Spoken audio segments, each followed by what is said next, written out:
A very good morning to all of you, and I must thank Janaki and Amitabh for wonderful hospitality. I just can't match it, let me admit that. You know, they have taken care of every minutest detail from the beginning to the end, and for me it was kind of a, I don't know how to express the feeling, because I still feel I am here and part of this group, and suddenly being invited and a guest. Okay, so since we have a lot of things to talk, several speakers, I won't go further. Let's straight get into the topic. Okay, since I'm the first speaker of this session, so let me introduce to this topic first. I'm sure how many of you are not Janaki or Amitabh student? Okay, several of you. Okay. So my talk is primarily targeted to you, okay, not to their students, because they'll be bored because they know already what I'm going to talk about. So let us first think about what is a model organism, because these developmental biologists talk about it, some other biologists talk about it, but the rest of the people don't get it. What is model organism? You know, particularly in the agricultural research sector, if you go and talk any project on Arabidopsis, they will say, what's the big deal of working with Arabidopsis? You work with rice or wheat. But the point is, they miss to understand what is model organism. So first let me define that, in my own way. Okay, it may not be the correct definition. So model organism is basically any organism in which it's relatively easier to do a lot of experiments to address fundamental questions in biology. Okay, so there lies an assumption.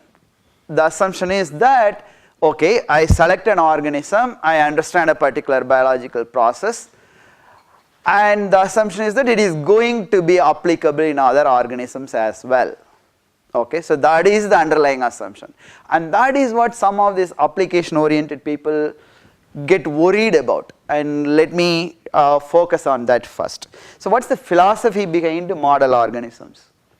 Okay, so the first and foremost is this. Okay, all organisms descended from one common ancestor. So I'm sure we will not have difficulty in understanding that, and here is the one evidence to think about. AUG is methionine in E. coli as well as in you. Okay, so that's the fundamental theme. So the basic descendancy is an important point. Second, organisms evolve from what already exists through modifications. Okay, here is an example. All the vertebrates, they start with a limb bud, and at that stage in embryogenesis, essentially the molecular mechanism and the architecture is identical, and as they go through developmental process, the bat keeps the web and the fingers go longer, and they make their wing, and mouse gets rid of those wedges and forms this kind of fingers. Okay, so this is descent with modification. So the basic process, if I want to understand how limb develops, it doesn't matter whether I do in bat or mouse. So I may as well do where it is easy to do. That's the whole idea of model organism. So therefore, the fundamental cellular and developmental principles are conserved. If you are still skeptical, let us go to some of the very well known or the most outstanding example of model organism. That's here. Okay. So many times we overlook, even developmental biologists don't take this as an example to prove their point. So the way the genetic information is inherited from one generation to another generation in plants, that is where Mendel discovered, okay, and his principles are applicable right here. So the way a particular allele would go through from F1 to F2 from parents is the same way it goes through in you. Okay, so you can't say this is not even an animal, this is a plant, it's God and P. So what is true for God and P is true for human. So If Mendel insisted, I will study only in human, I want to know human inheritance, he would have never become the Mendel that we know. Okay. So I guess this is enough to sell the idea of model organism. So now you understand, why model organism. Model organisms are organisms where it's easier to do experiments, therefore you can address fundamental questions in biology. So now let me get into the model organism that I work with. It is a soil nematode called Caenorhabditis elegans, and the word elegans indeed derived from the common English word elegans. It's really an elegant organism. So it's just that the spelling towards the end of the word is changed to be a scientific name. So first a brief history into it, how people selected this organism to work. Biologists knew this, okay, outside India people learn about classification and they do understand the importance of classification, they still teach it in college. So they knew long time ago about nematodes and their usefulness to biology, it's just that it was not visible to the modern biologists. So in the context of modern biology, the history of this becoming a model organism is what I am going to focus. So the classical era of this period answered the fundamental biochemical questions in our within the cell. The information is in DNA, copied to mRNA, then translated to protein, and that proteins do biological function. The only small correction later was done is you can go from RNA to DNA and RNA themselves can do functions. So this basics was known, the life secret was known at a cellular level. So then what do we do? So is biology done the way chemistry and physics done, and therefore there is nothing interesting to do? And that's when some real brainy guys like Sidney Brenner came up with this proposal. These are all from his proposal, a letter written to Francis Crick, who was heading the Medical Research Council, which is our DST DBT equivalent in UK. So he wrote a proposal. It's kind of a big drama they had. The climax is over. Now everyone is moving to their own places to set up labs. So what do we do? So Sidney Brenner proposed all classical problems of molecular biology have either been solved or will be solved in the next decade. And the biochemical details, which gene transcribes what enzyme does, what particular conversion of A to B, that will be taken care by the large, American biochemists, the army of American biochemists. So those details are not interesting to us. So what he wanted to do was, I have long felt that the future of molecular biology lies in the extension of research to other fields of biology, notably development. Okay? So therefore developmental biology is the direct descendant or continuation of the core curiosity of humans in biology. Okay? So therefore do not consider developmental biology as a specialized subject. If you wondered how genetic information is inherited and you discovered it is in DNA, that curiosity's continuation is what is the modern developmental biology is. So why did he think that? Then again an emphasis for model organism. Part of the success of molecular genetics was due to the use of extremely simple organisms which could be handled in large numbers. The importance of model organism. So thus we want a multicellular organism which has a short life cycle, can be easily cultivated. It shouldn't require big investment which we often do. Like this is what I used to be kind of criticizing my own PhD mentor in IIT Bangalore, that when people took Drosophila and did genetics, you guys were buying ultracentrifuges and Safradex columns and investing a lot of money and setting up biochemistry labs and not doing any genetics. So, but look at the way they think. This is again for potential PhD students. Do not get fancied by instruments and facilities. They do not do science. Science is done by your brain. Okay. So I will provide example of that too. So small enough to be handled in large numbers like a microorganism.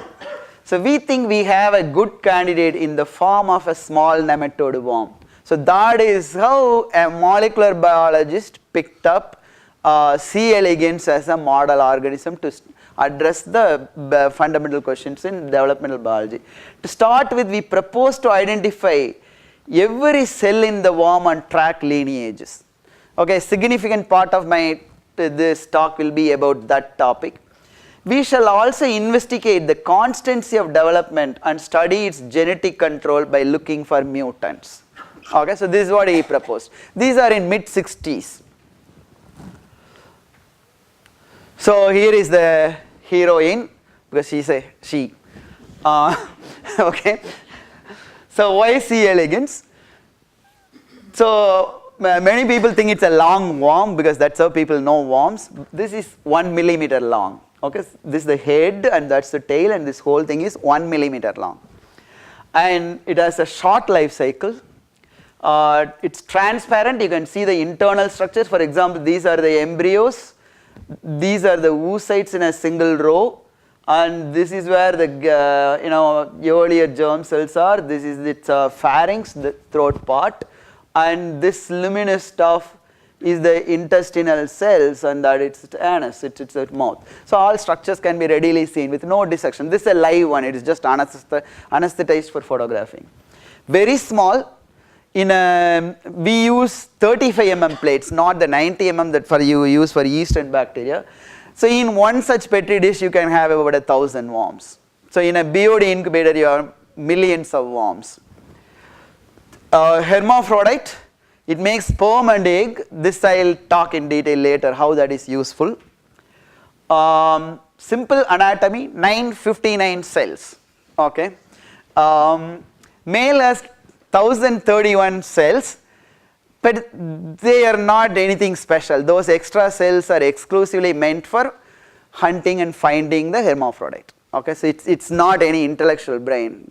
But in 2003, when I gave a seminar here, the Nobel Prize, one student from the back called, so you mean to say even C. elegans males have bigger brain and they can think more?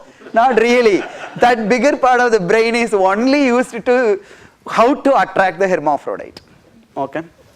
Small genome. So we'll talk about it later. So I have only 15 minutes left. So small genome, I can't run it as a classroom because we have time constraint. I'll right away give up the answer. If the genome is smaller, it's easier to do mutagenesis and screening because the probability of finding the mutant is higher if the working material itself is less, right?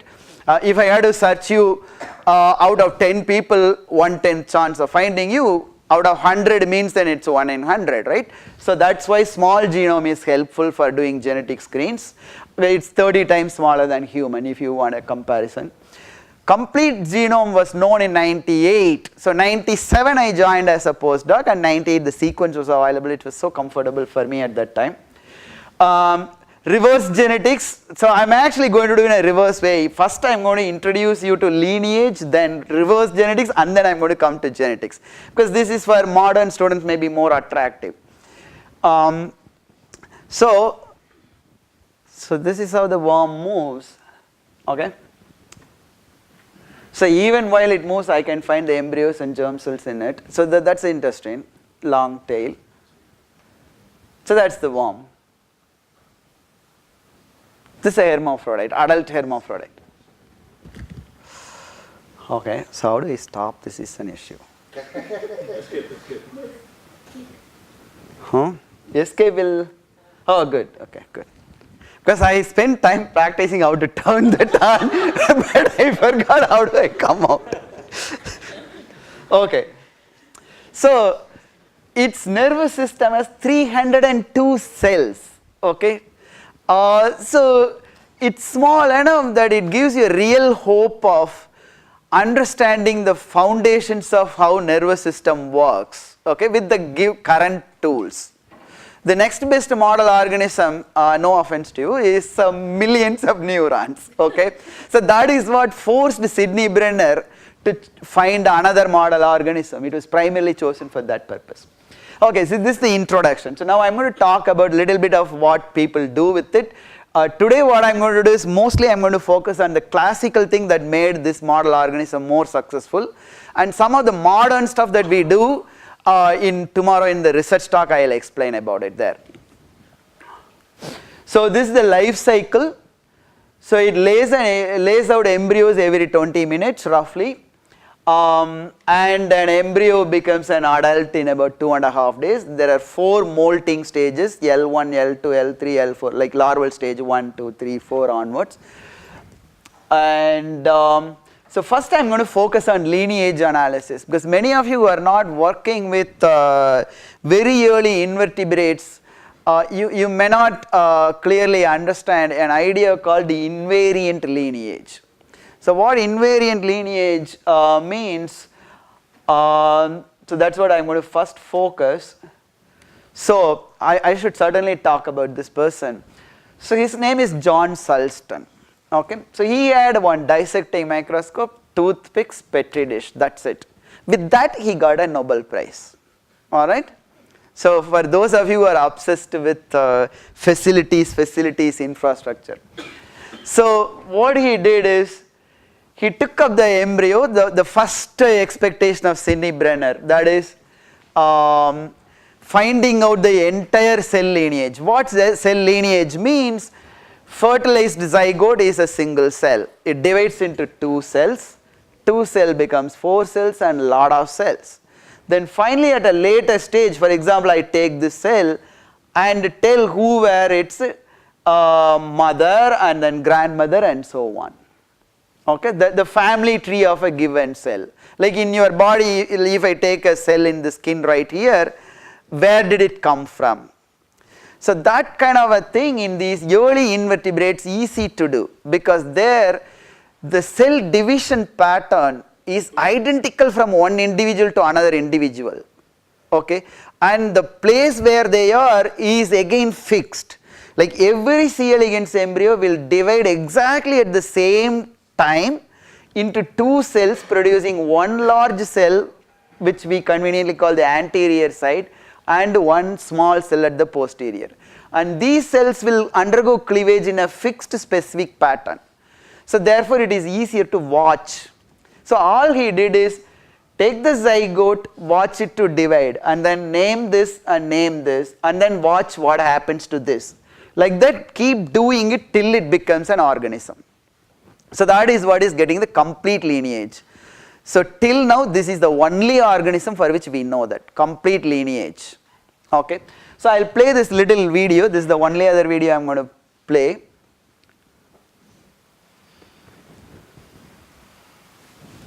Oops. Why is it not playing?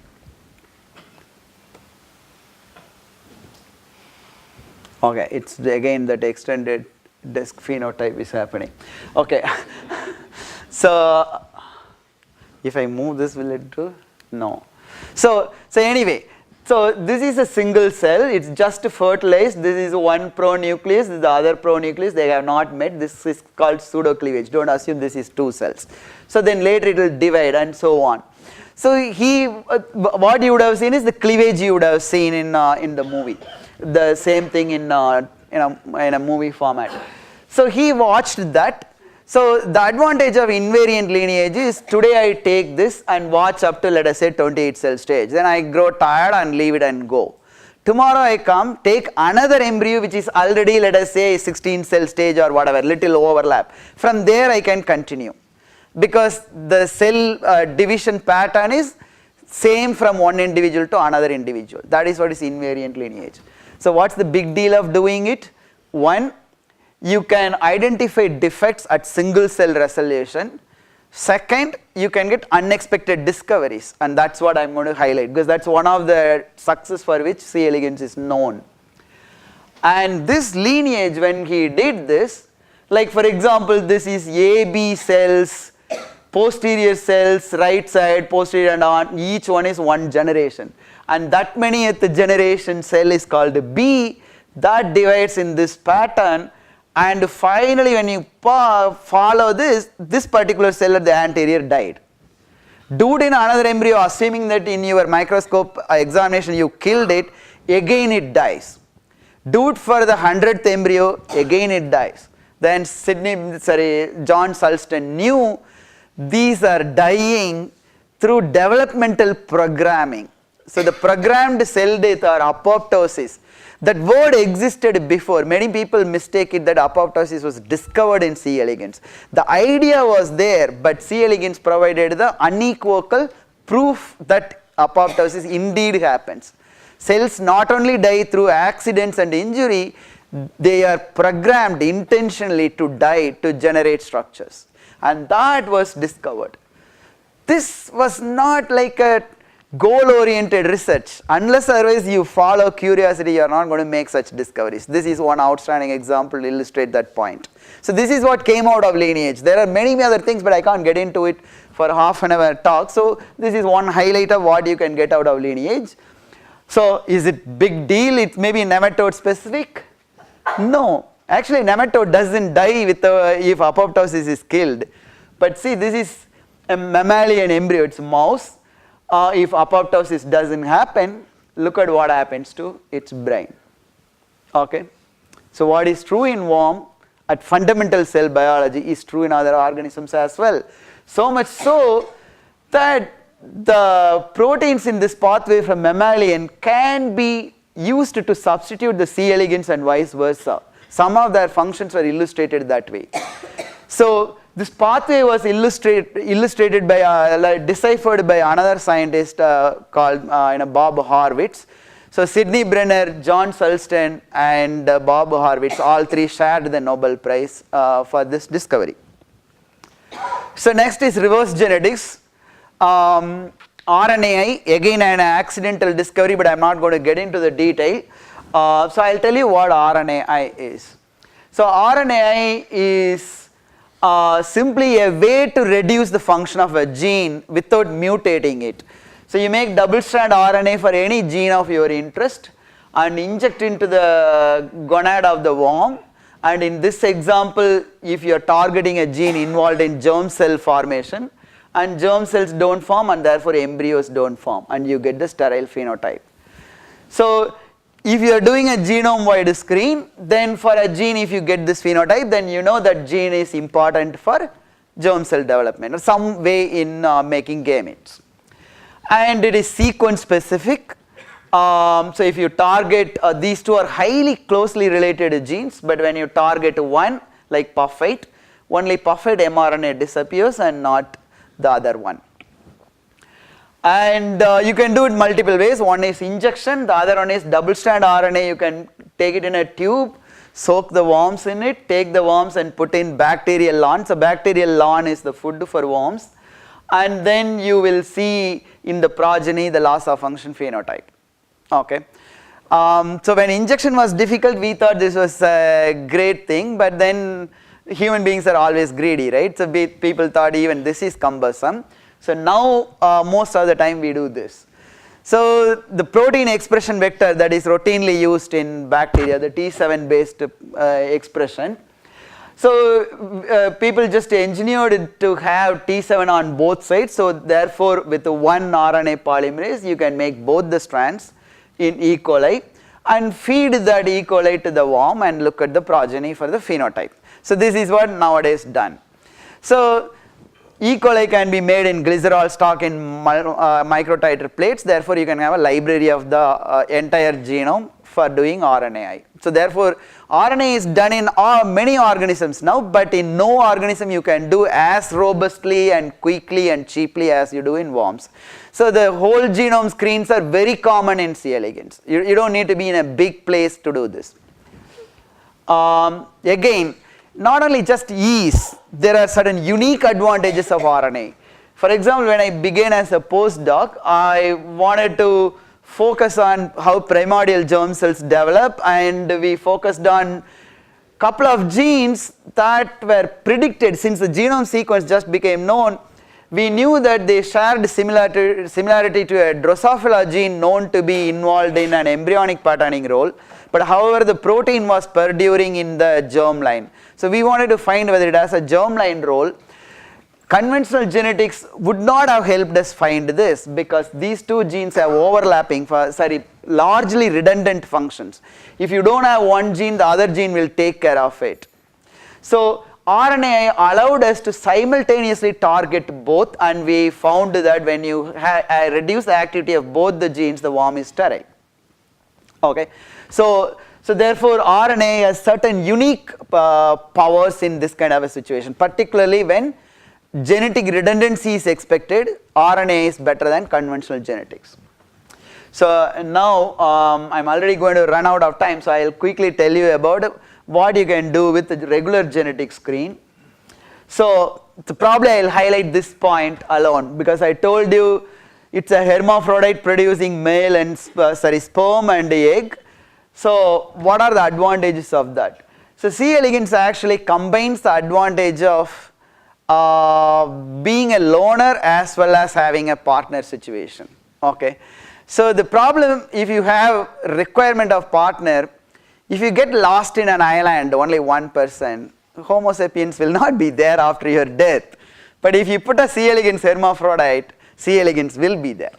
Then you will think, oh, C. elegans is there, then not going to create the varieties. That's where it combines both. What hermaphrodite does is, she can make a few sperm and use it to fertilize her eggs, but at the same time she is anatomically a female, so she can mate with a male and use male sperm also. So under stressful conditions in meiosis, something goes wrong and you end up with the gametes with no X chromosome, and when such X-less gamete fuses with a normal gamete, you get the X0 situation, and this X0 is a male. That's how the sex determination happens. And in stressful conditions, you experiment by generating this variety of mutant males, because if you have mutation in X, that will be expressed here but not expressed here because there is wild type another X copy, and the successful mate can be used for mating. So that is how life happens in real life. But in the lab, when you want to do selfing, you just pick one hermaphrodite and put in one plate, then you get self progeny. You want cross progeny, then you have this situation, you can have this. So therefore it is a great boon for doing genetic screens. So self-fertilization allows quick recovery of recessive mutations. You don't need to do the complicated stuff Mendel did.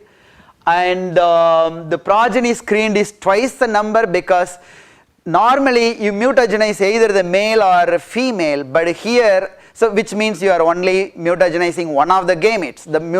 Your mutation will come through only one gamete, but here it could come through either gamete, and therefore it is twice the number of F1 progeny. So these details I will ignore. So this is a scheme. It's fairly easy to use this chemical to mutagenize and self them, and you get the mutants. So this particular screen focuses on how the egg laying organ called vulva was studied. So when vulva doesn't form, the worm fills with embryos, and it's easy to find that. So I'll skip this detail how they discovered these genes. The cloning genes defined by mutations, that again I want to skip because I will cover part of it tomorrow. So there are set steps, and it's fairly straightforward to do it. So I'll tell you that tomorrow in the interest of time, and I'll tell you another major discovery that came out of doing this lineage analysis plus the genetic screen approach, combined approach of the two. That is in this. I'll just give me just one more minute. I'll do this. So I told you the lineage. So at the very early stage, you have 4 cells called Z1, 2, 3, 4. This 2 and 3 are going to make the entire set of germ cells in the body, and Z1 and Z4 are going to make the somatic gonad, the house where the germ cells are going to be. And if you follow this lineage, let us focus on Z1. If you follow this, well, in this diagram I should follow this. In Z4, if I look at it, at one generation you will get 2 siblings, this AC and VU. Both are identical by the ancestry and biochemical nature in every way. but then one becomes anchor cell, another one becomes ventral uterine cell. How does that happen? And that led to, so you can follow it all the way up to this, so that's not the focus now. And this Greenwall lab, and my postdoc mentor was her first PhD student, and these two figured out that both the cells produce the ligand and receptor, and the ligand and receptor interactions are purely by spontaneity. Sometimes one might produce little more ligand than the other one, and then that starts becoming the signaling cell, and the one that initially produced less receptor ends up producing only receptor and not ligand because of a positive feedback loop. And that is how these fates are specified. And this is how this Lin12 notch signaling pathway was originally discovered. So because it's easier to say notch, people call it notch pathway. But the first molecule discovered was actually Lin12 by Iva Greenwall in 1983. So this is what they could do because of the power of genetics and the lineage analysis when they could combine both. Okay. So I hope I have convinced you why model organism and why C. elegans is suitable for certain experiments. Thank you, and if there is time, I'll answer questions.